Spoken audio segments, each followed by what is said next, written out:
a disgrace here. There should be an investigation. This is what's wrong with boxing. This is what chases our great fans away from this great sport. Another edition of Boxtalk. Former world champion. I forgot. Is he still a world champion? Because for one title he went up in weight class. He still got a belt? No, he relinquished it. He relinquished it, yeah. Relinquished it. Yeah.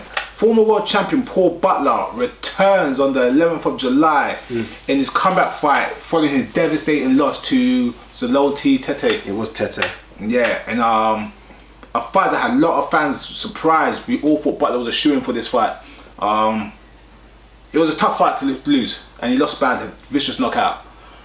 But he's back. It wasn't just a knockout, you know. It was that box. The knockout was almost like the icing on the cake. He was completely outboxed in that fight, and I didn't see any plan. No one did. No one did.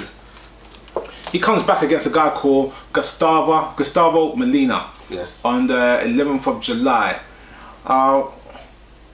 It's a comeback fight, so he needs to get his confidence back. He needs to enjoy it. But it's a comeback fight to me, which is more of a one-round blowout. We'll get to that in 1 minute. Yeah, let's talk a bit about Paul Butler. This was like you say, became world champion, and look, I hate taking things away, but he became world champion against Stuart Hall. That's not a formidable opponent. Yes, he moved up in weight to fight him, so I'll give him credit for that. Yeah. And he became world champion. And it was for another world title. Wasn't it? Yeah, weight up as well. I think Paul Butler's down. Back to his natural weight. Down. Paul Butler's a very, very good fighter. Very talented. Very talented fighter. And sometimes you just come up against a style that, if you haven't had many boxing, many fights, it'll be a style that you've not seen before, and it'll be awkward for you. And if you don't know how to adjust in fights, we always said Mayweather's one of the best fighters because he knows how to adjust. Yeah. Like, you can see work out someone for the first 2 rounds and be like, okay, I see what you're doing now.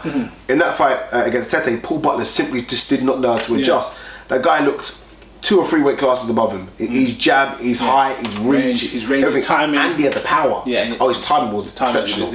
And so I think Paul Butler almost needs a fight to say, okay, I'm back. But what I don't like is when he gets a shoo-in fight, and it really does nothing for you. I mean, you get the knockout, you feel good, but deep down you're going to go back to the changing room and think, remember we interviewed Bradley Skeet? Yeah. And I think Bradley Skeet, after the Frankie Gavin loss, it wasn't as bad a loss. And we were backstage, it was like, the guy was a bum really, wasn't he? It was a weight below me, and he got nothing out of that fight. This is something similar. We're going to get nothing out of the fight. This is definitely something similar. Just want to touch on something you said a minute ago about Paul Butler and Stuart Hall. Yes, Stuart Hall was not like, again, he was 34 as well, 33 now, so he was coming to the end of his career at that weight. But being a world champion should be your shining moment. Yeah. And everyone seemed to forget he was like the unknown British world champion. Agreed. If you asked a casual boxing fan or asked a member of the press, who's the current world champion, they would have told you Carl Farage, this one, that one, that one. No one would have mentioned Paul Butler. And this is why this fight hurt him a lot, because this was going to be his coming out party. Well, the Tete fight. Yeah, the Tete fight. It was going to be 2-weight world champion. No one knew about him. Here he is. You can't deny him. You know what I mean? Pound for pound list, look at this guy. British guys, watch this guy. America, watch this guy. You know what I mean? It was going to be that. And that's why it was such a heartful, and for all fans, felt for him, that one. Because we were all waiting for this, and we got this. Yeah. So everyone felt for him. And in feeling for him, you're allowed to give him a break. Yes. But this break is too much. The guy is fighting Gustavo Molina. Paul Butler would have beat this guy in his amateurs. In his 5th fight or 6th fight or 7th fight. This guy is not a guy that should be in the ring with Paul Butler. Yeah. And this fight will give Paul Butler a win on his record. It will give him a smile on his face. He gets a knockout. But in Paul Butler's heart of hearts, he's gonna say it was nothing. That's all it was. Let me go get the record of Gustavo Molina. No joke. Here's his record. He's won 19 fights, had 6 losses. Out of his 19 fights, 1, 2, 3, 4, 5, 6, 7. 7 of the guys he's fought have been in their debut match. Yeah, I'm not talking about in his first, second, third fight. I'm talking throughout his career up until 2013, up until 2013, 2 in 2013, were on the debut matches when they had 0 matches and he already had 20 plus matches or 18 matches. Of the other guys on his record, he fought a guy in June a year ago who was 1-7 with 1 draw. Before that was a guy who was 6-3, 5-4, then the debut fight. A guy was 2-2, 2-3, 1-0 debut fight, 1-2, 0-1 debut fight, 0-4 debut fight, 0-1, 0-2, 4-0. I tell you no lie.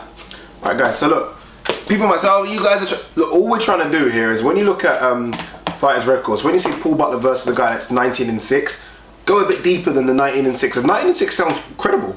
Yeah. 19 fights, 6 losses. That's not bad for a pro. You know what I mean? Not everyone's going to be that's a decent record. You know, Shane Mosley's probably lost 6 times. It looks great. You know, it looks a great record. You've got to go a bit deeper. And the guys this guy's fighting to get his 19 wins, like Ryan had said, 7 on their debut, and the rest of them have lost records. Yeah, you've got to look at it, and that's had really 1, 2 fights, 3, 4 fights, and it's poor. And I don't think Paul Butler, as good as we think he is, as good as you guys tell us he is, for the talent he is, shouldn't be fighting. It's a disjustice. It's a disjustice. Now I'm trying to say, I give him that he needs a warm-up fight. Yeah. I give him, but I know Paul Butler. If you're watching this video, in your heart of hearts, you're gonna destroy this guy, and you will say, guess what?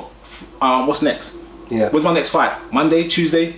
How much of a job has Frank Warren got though to kind of build this guy back up? I don't think he needs to build him back up. He's already a former world champion. Yeah. He won a belt and relinquished the belt. Yeah. He was going for a second in his women's weight class. Yes, give him a fight he wants to win. Give him a fight that's there for him, but he don't have to go that far back. Where are we with Paul Butler? Are we, for someone that you said was a world champion, someone that fought for a world title, forget the name for a second, forget it's called Paul Butler.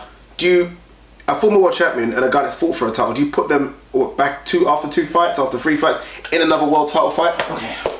In a mix with a former world titleist, what do you do? Forget the name. A world champion who lost his title, gave away his title to fight for another title, is fighting the guy he would have beat on his day of birth.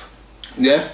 And you've got other guys out there that don't deserve world title shots getting a world title shot. Paul Butler deserves better than this. Who makes the decision? Paul Butler's manager, Frank, the trainer? Who makes the decision? Paul Butler to fight this guy? I don't think he made the decision. Yeah? I understand a warm-up fight. I understand a fight that, you know, gives you a couple rounds, build your confidence. But this fight is a blowout. And we don't like blowouts. Everyone, when this fight starts, go put the kettle on and make a cup of tea. By the time you come back, the fight's over. The thing, and them lightweights, you know them lightweight guys go for ages. It's not gonna last. This guy is not gonna last. This guy is fighting guys that can't fight. You're talking about you're gonna say I'm overdoing it. Paul Butler is an elite talent. Maybe has not proven his fully elite at the highest level, but in terms of talent and ability, he doesn't do nothing really wrong. Yeah, he doesn't. He puts it all together very well. Exactly. So if you put it all together and you're fighting a guy that fights novices, that fight guys on their pro debut, what is he gonna do to this guy? Alright, there you go guys. Paul Butler versus a name that needs not be mentioned on this show. Look, we're going for Paul Butler win, clearly.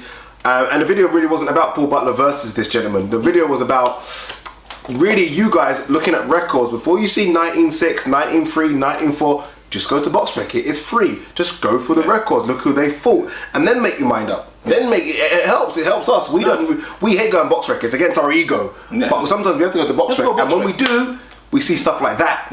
And Paul Butler shouldn't be fighting this guy. But where does Paul Butler go after this win? And it will be a win, trust me. Does he go, like Ryan said, straight for a world title fight? He's had a couple more warm-ups against top 5 at least.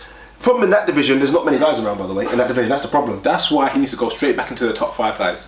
And there are belts flying about. Even if it's an interim, I'll take an interim, I'll take a regular. For Paul Butler, I'll take any of those. You know what I mean? Like, I'm not gonna lie, the Tete loss was humbling because it was a one-sided victory. What round was that? 7 or 8. Like, it was a bad loss. So I understand the need for, you know, taking it a little bit softer.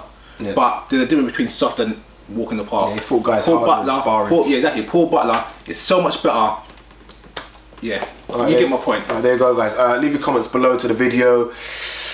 email, tweet, subscribe, the usual. We want to know what you think about Paul Butler. We want to know what you think about this matchmaking. Tell us what you think. Are we going too hard? Is it fair matchmaking? Is it disgusting? Let us know exactly what you think. You know what we think. We think it's disgusting. But let us know what you think. And thanks for watching another edition of Boxtalk. Cheers.